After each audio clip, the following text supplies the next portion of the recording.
À ce titre, nous restons attachés à l'OTAN et à notre partenariat avec les États-Unis d'Amérique.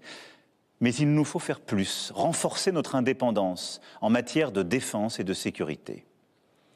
L'avenir de l'Europe n'a pas à être tranché à Washington ou à Moscou. Et oui, la menace revient à l'Est. Et l'innocence, en quelque sorte, des 30 dernières années, depuis la chute du mur de Berlin, est désormais révolue. À Bruxelles demain, lors du Conseil extraordinaire qui réunira les 27 chefs d'État et de gouvernement avec la Commission et le président du Conseil, nous franchirons des pas décisifs.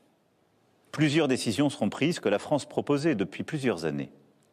Les États membres pourront accroître leurs dépenses militaires sans que cela soit pris en compte dans leur déficit.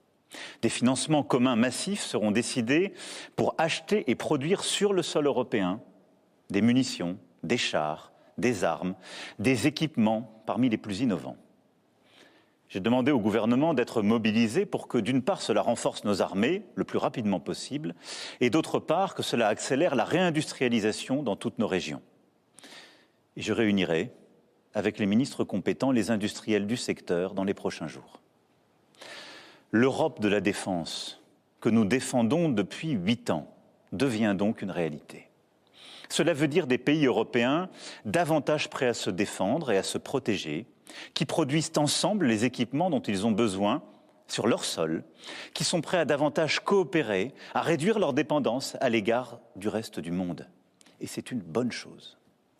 L'Allemagne, la Pologne, le Danemark, les États baltes et nombre de nos partenaires ont annoncé des efforts inédits en matière de dépenses militaires. Alors, dans ce temps de l'action qui s'ouvre enfin, la France a un statut particulier. Nous avons l'armée la plus efficace d'Europe. Et grâce au choix fait par nos aînés après la Deuxième Guerre mondiale, nous sommes dotés de capacités de dissuasion nucléaire. Ceci nous protège beaucoup plus que nombre de nos voisins. Et de plus, nous n'avons pas attendu l'invasion de l'Ukraine pour faire le constat d'un monde inquiétant. Et à travers les 2 lois de programmation militaire que j'ai décidées et que les parlements successifs ont votées, nous aurons doublé le budget de nos armées en presque 10 ans.